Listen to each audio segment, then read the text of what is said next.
Hey, welcome back to another Netcast. I'm Rich Lopez, Quantrix Authority. Sincerely appreciate you joining me today. It is fantastic that you're here for episode 30, where I'm going to offer a little bit more insight on how to build a budget and forecast model in Quantrix Modeler. In episode 29, I answered a question that Mark had about how to pull in some actual data from an Access database, and Mark gave me a follow-up question. He'd like to know how to create a category that updates automatically with items from data within the model. And as an example of what he's asking, let me explain, showing the model. We have actuals raw coming in here from the Access database, like I showed in the last episode. And Mark has a question. He says, well, what happens if I get another region here, and that region isn't over here in the sales matrix where all the calculations are happening? For instance, if I were to go ahead and I were to have a region here called the Nauvoo region, right, for period 4 of 2015, let's say they had $200. Well, what happens is that region doesn't show up over here, but how can I get it to show up automatically? Because maybe my region list is dynamic, and I don't want to have to come into the model and type in Nauvoo here, and then the next time there's something that comes up that another region populates, I don't want to have to do this again for hundreds of regions, he's saying, or hundreds of category items. So how do I get it so it does it automatically? Well, there's a really simple and straightforward way to do that, and there's actually a couple different ways to do that using Quantrix Modeler, and I'll demonstrate at least one of those here today. So what you need to do is you need to go to Data, DataLink, create DataLink, and you're going to select two-dimensional matrix data as your source, and then you'll step through it and you'll say, well, I'm going to use the current model. That's where the data lives. It's in actuals raw. If it lived out on another Access database, you can do that, and maybe I'll show you that in the next episode.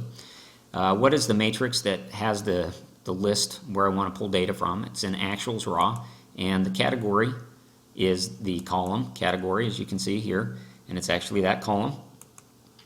And here's a sampling of what that data looks like. And then what I wanted to do is I want to bring this in as a multi-dimensional matrix. So I'm going to go ahead and select that option. And then I'm going to select to create a new matrix here. I'm not going to try to bring it into the sales one. That kind of gives me some troubles. So more straightforward, just to create a new matrix. I'm going to clear everything here as far as what columns I want to bring in. And I'm just going to then select region. And I want to bring in region as a category. And what's awesome about this is by bringing it in as a category, I will get a distinct list of the regions that are listed in this table. So if you ever need to get a unique list from Quantrix, go ahead and create a data link and pull it in as a category. And I'm going to have that assorted, and this will give me a unique list. I'm just going to step through the rest of the wizard here next and finish. And then what I have is I have this data matrix, and it has a list of all the regions in it, okay? And you can see that now Nauvoo's in here.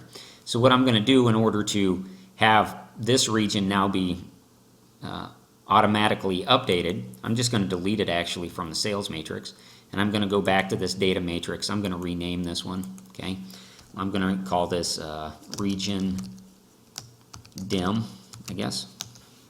And what I'll do is I'll take region and I'll just drag it to my sales matrix, and this is awesome. What happens? My formulas update automatically, and you can see that now I have a value for 200 for April of 2015 for Nauvoo. Isn't that great?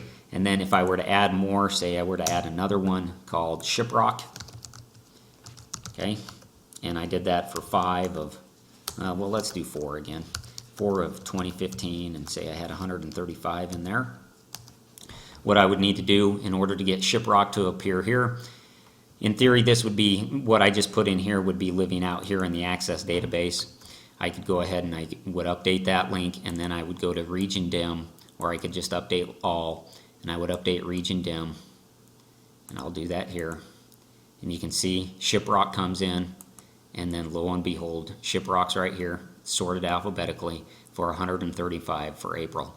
So that is a way that you can create a dynamic category, list of items within a category from another data set within your Quantrix model using DataLink. So I hope that helps you out, Mark, and I hope that helps out the rest of the audience here at Quantrix Authority. If you have any questions about using Quantrix, about DataLink, about how to build an actual versus budget forecast model, feel free to reach out to me at quantrixauthority@gmail.com. Of course, follow me here on YouTube and follow me at Twitter at QuantrixAuthor. I absolutely loved Quantrix, and I hope you'll join me again for another episode of Quantrix Authority with Rich Lopez.